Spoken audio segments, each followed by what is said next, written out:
मैं आपको एक अंदर की बात बता रहा हूं। नामांकन वापस लेने से एक दिन पहले बिहार में बंद कमरे में गुंडागर्दी का खेल खेला गया था।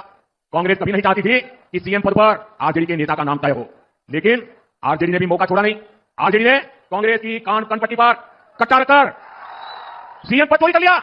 नमस्कार, आप देख रहे हैं 4 PM और मैं हूं आपके साथ निधि तिवारी। प्रधानमंत्री मोदी जब भी मंच पर आते हैं तो दूसरे दलों के बंद कमरों की बातें बड़ी जोर जोर से बताते हैं कि वहां क्या होता है, कैसे होता है, कौन करता है।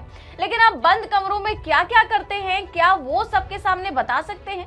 क्योंकि अब जो खुलासा हुआ है उसमें तो मानो पूरे राजनीतिक माहौल में भूचाल ला दिया है।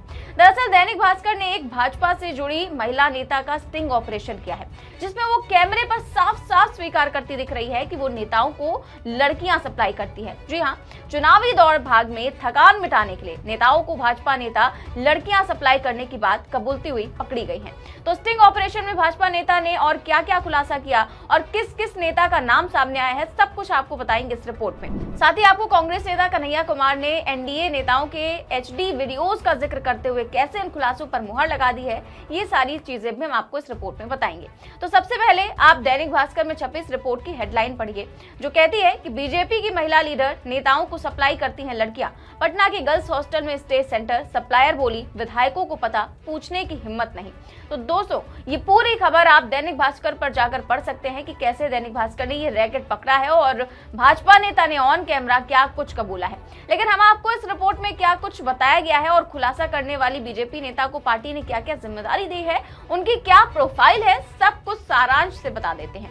तो आपको बता दें कि दैनिक भास्कर ने पूरा स्टिंग ऑपरेशन किया है। इस ऑपरेशन में कई किरदारों का इंटरव्यू किया गया है, बातचीत की गई है। तो आपको बताते हैं कि कुछ समय पहले हम के एक नेता यानी कि एनडीए गठबंधन की जीतन राम मांझी की जो पार्टी है हिंदुस्तानी आवाम मोर्चा, उसके एक नेता को पकड़ा गया था। इसके बाद दैनिक भास्कर को इनपुट मिला कि इसके पीछे एक दो नहीं बल्कि इसके पीछे पूरा का पूरा रैकेट काम कर रहा है। इसके बाद पड़ताल हुई तो बीजेपी अनुसूचित जाति मोर्चा की मंत्री फूल जोशी का नाम सामने आया, जिनका स्टिंग ऑपरेशन किया गया।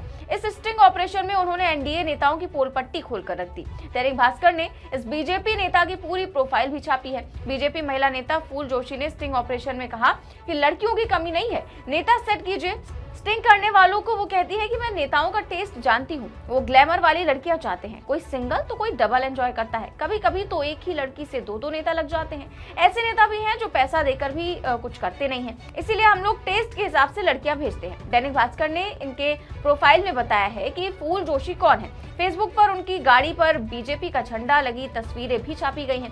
फूल जोशी झारखंड में बीजेपी के अनुसूचित जाति मोर्चा की प्रदेश मंत्री हैं। साल 2024 में झारखंड के प्रदेश अध्यक्ष किशन कुमार दास ने उन्हें ये पद दिया था। ये झारखंड के धनबाद की रहने वाली हैं। बिहार विधानसभा चुनाव में मोकामा समेत कई विधानसभा क्षेत्रों में ये एनडीए कैंडिडेट्स के लिए कैंपेनिंग भी कर रही हैं, यानी बिहार चुनाव में इनकी ड्यूटी लगाई गई है। मैडम वोट भी मांग रही हैं, महिलाओं के उत्थान की बात भी कर रही होंगी। लेकिन सवाल उठ रहा है कि क्या ऐसा महिला उत्थान है नेताओं को लड़कियां सप्लाई करके? फिलहाल इस खुलासे को लेकर विपक्ष ने भी सवाल उठाए हैं। आरजेडी की प्रवक्ता कंचना यादव कहती हैं कि भाजपा नेताओं का चाल चरित्र और चेहरा और महिलाओं के प्रति सम्मान देखिए। दैनिक भास्कर की रिपोर्ट ने जो दिखाया है उसे मैं लिख भी नहीं पा रही हूँ, आप खुद पूरा वीडियो सुन लीजिए। अब देखिए, ये स्टिंग ऑपरेशन अपने आप में सवाल खड़ा करता है कि बीजेपी में कैसे कैसे लोगों को पद दिए गए हैं और दूसरी ओर प्रधानमंत्री मोदी दूसरे दलों पर तंज कसते हैं कि कौन कहाँ जाता है, क्या करता है। ये तो हमें बोलने में भी शर्म आती है, जबकि यहाँ तो अपनी ही पार्टी के नेता पकड़े जा रहे हैं। ये आरजेडी कांग्रेस वाले दुनिया भर में जाते हैं, पता नहीं कहां कहां जाते हैं। हम तो सोशल मीडिया में पढ़ते हैं तो शर्म आ जाती है कपिले। इसी बीच कन्हैया कुमार ने भी एक ऐसा दावा कर दिया है जिसको लेकर अब सोशल मीडिया पर सवाल खड़े हो रहे हैं। दरअसल उन्होंने द लंदन टॉप को दिए एक इंटरव्यू में दावा करते हुए कहा कि नीतीश कुमार के जितने दूसरी पंक्ति के नेता हैं उनके HD क्वालिटी के वीडियो जो है वो बीजेपी के पास है। उनके इस दावे ने बिहार की राजनीति में भूचाल ला दिया है। दरअसल इंटरव्यू में सवाल किया गया कि क्या नीतीश के पास कांग्रेस के साथ आने को लेकर कोई संभावना है क्या, तो इस पर कन्हैया कुमार का कहना था कि नीतीश कुमार के पास अब कहीं जाने का कोई विकल्प नहीं बचा, क्योंकि बीजेपी ने पूरी जेडीयू को अपने कब्जे में ले लिया है। और ये कब्जा जो है वो साधारण नहीं है, बल्कि सीधा सीधा ब्लैकमेलिंग के जरिए हुआ है। उन्होंने कहा कि जैसे महाराष्ट्र में पहले शिंदे को कब्जे में लिया गया और फिर पूरी की पूरी शिवसेना पर कंट्रोल किया गया, उसी तरह बिहार में पहले जेडीयू को पकड़ लिया गया और उसके बाद नीतीश कुमार को अपने हिसाब से मोड़ दिया गया। कन्हैया दावा करते हैं कि जेडीयू के दूसरी पंक्ति के बड़े नेताओं के बढ़िया HD क्वालिटी वाले वीडियो बीजेपी के पास रखे हुए हैं। किसी के निजी निजी जीवन से जुड़े वीडियो, किसी की गुप्त रिकॉर्डिंग, सब कुछ उनके पास है। कन्हैया के मुताबिक अगर कोई थोड़ा सा भी खोजबीन करेगा तो जेडीयू के किसी न किसी नेता का ऐसा वीडियो आसानी से मिल जाएगा। वो कहते हैं कि ये वीडियो सिर्फ राजनीतिक गलियारों में ही नहीं बल्कि पत्रकारों के पास भी पहुंच चुके हैं। कई बड़े नेता जिन्हें कन्हैया कमांडर नंबर 2, 3, 4 कहकर इशारा करते हैं, उनकी भी साफ सुथरी एकदम हाई क्वालिटी वाले वीडियो जो है वो मौजूद हैं। और यही वजह है कि पूरी जेडीयू चुपचाप बीजेपी के साथ चल रही है, वरना फंसाने में जरा भी देर नहीं लगेगी। तो कन्हैया का ये बयान ऐसे समय में आया है जब दैनिक भास्कर ने अपने स्टिंग ऑपरेशन में बीजेपी की एक महिला नेता को रंगे हाथों पकड़ा है।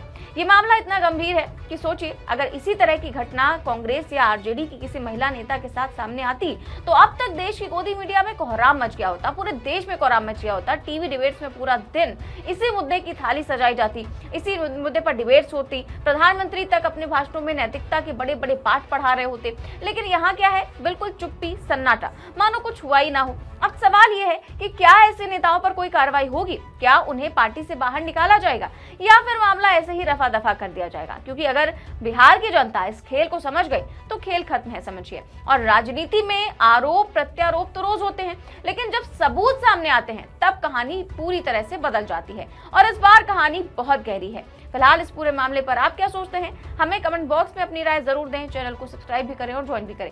देश और दुनिया की तमाम बड़ी खबरें जानने के लिए देखते रहिए 4PM न्यूज नेटवर्क। नमस्कार।